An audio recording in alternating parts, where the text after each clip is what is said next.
はようございます。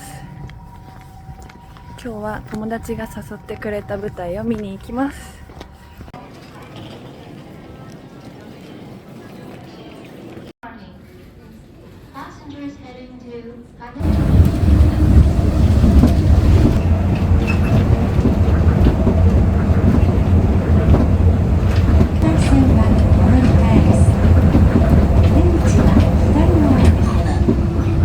本站可转乘临海线。 이번 역은 텐너즈하이로입니다.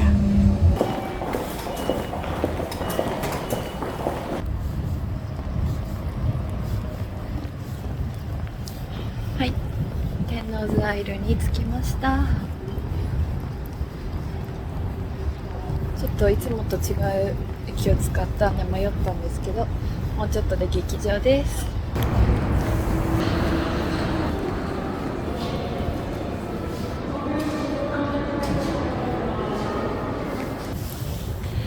銀河劇場着きました。ここはね、近くに川があって飛行機もいっぱい飛んでるし、ここ広い広場あるし、すごい気持ちいいところだから、劇場の中で一番ロケーション的に好きかもしれない嬉しい。いつも早めに来てここの川を見ながらのんびり過ごしてます。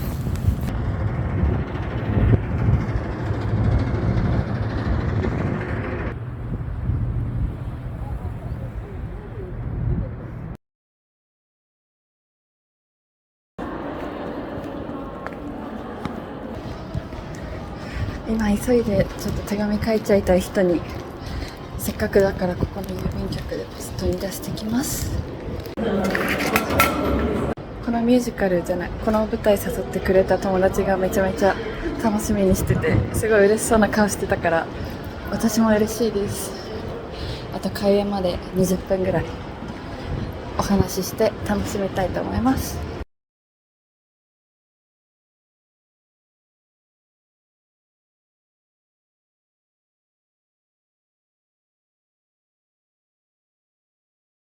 舞台桃源暗記見てきました。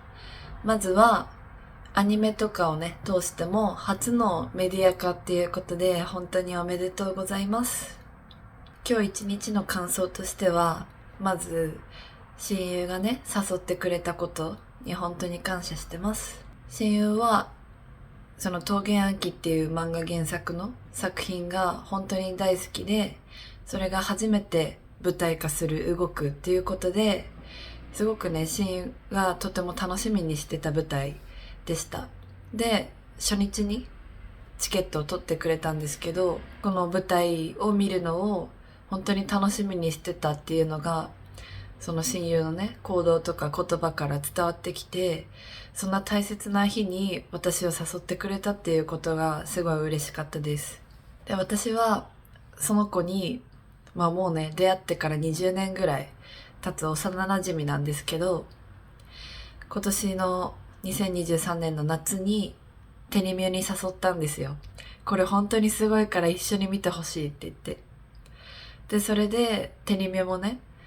興味あったんだよね、見てみたいと思ったんだよねって言って一緒に行ってくれて、で好きになってくれて、でその後の10月の新テニミューも一緒に見に行って、でこれも誘ってくれてっていうことなんですけど、舞台とかミュージカルって見に行くのって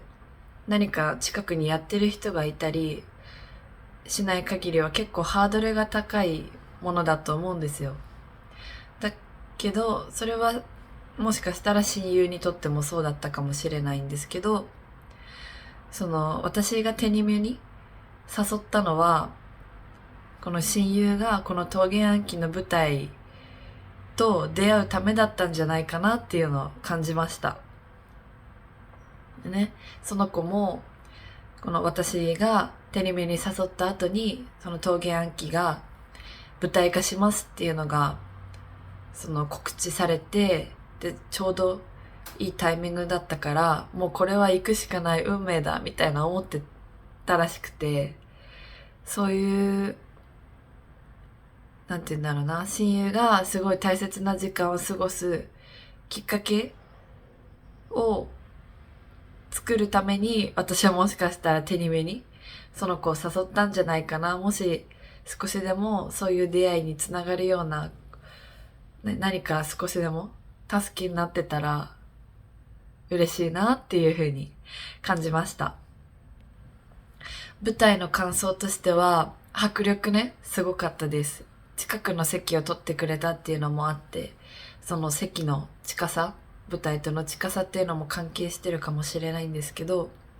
アクションが結構多くてね、なんか一つ一つのシーンがビジュアルで頭に残ってるっていうのが今まで見て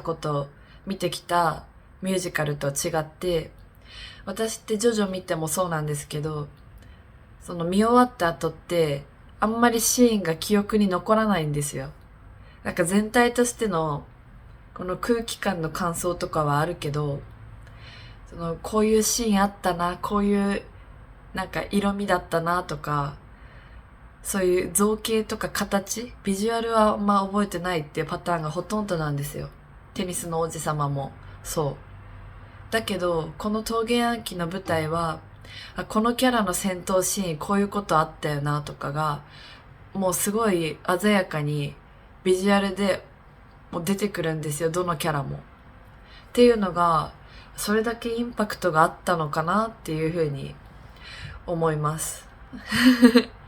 それって本当に自分の中では稀有なことだから、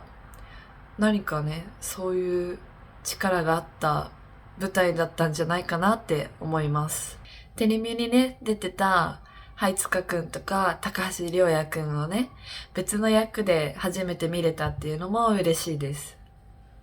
はいつかくんは、なんか山吹中のね、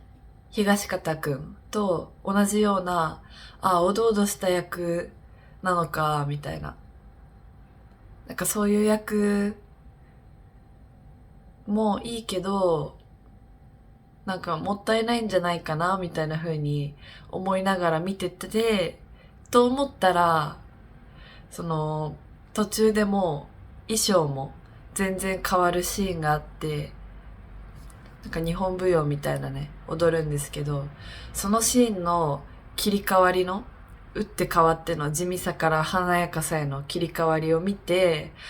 これは素晴らしいキャスティングだし、すごい見せどころだなって思いました。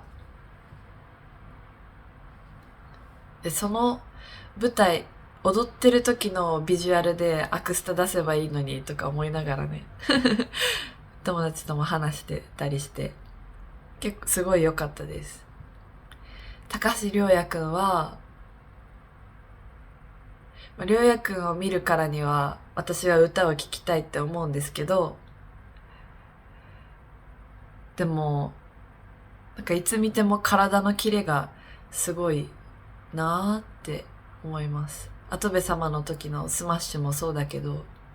今回のジンくんの階段駆け上がっていくところとか、よくそんな素早く動けるなっていう。テレビ運動会でもね、リレー早かったけど、歌も上手だし、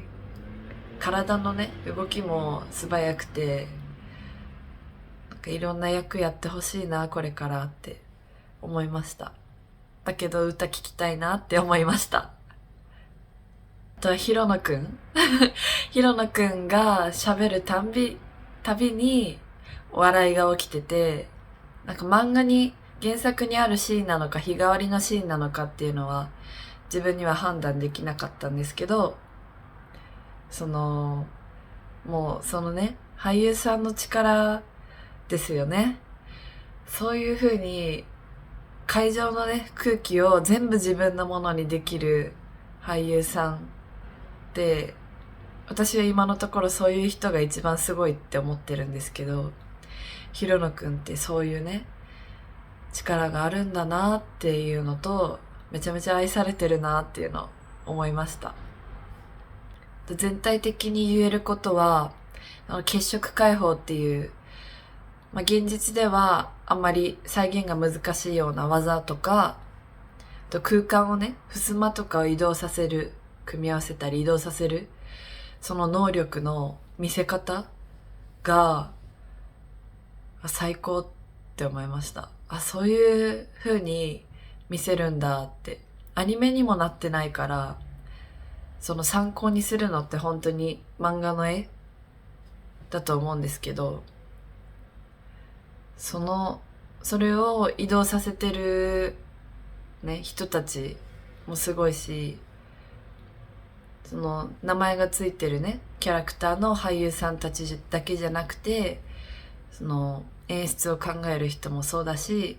その能力のね、演出を作り上げてる人たちも、これはすごいな、こういうのが舞台の面白さだよなっていうのを感じました。長くなっちゃったけど、はい、こんな感じです。感想としては、親友が本当に大切な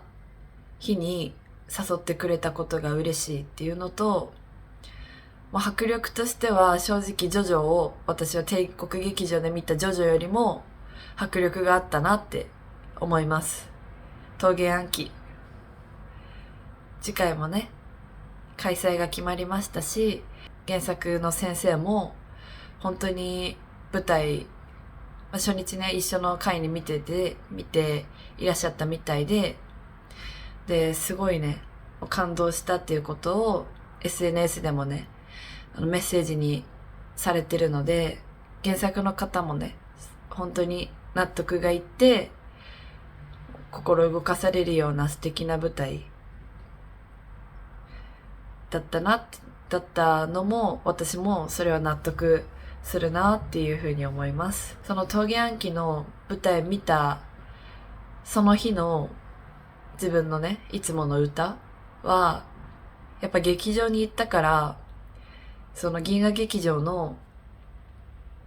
ホールのでかさとか空間の広がりをイメージして歌えたんですよ。だからいつもよりもすごい広がりのあるいい歌だったんですよ。っていう影響もあったりして誘ってくれてありがとうって感じです。はい、長くなっちゃったのでこれで終わりにします。ありがとうございました。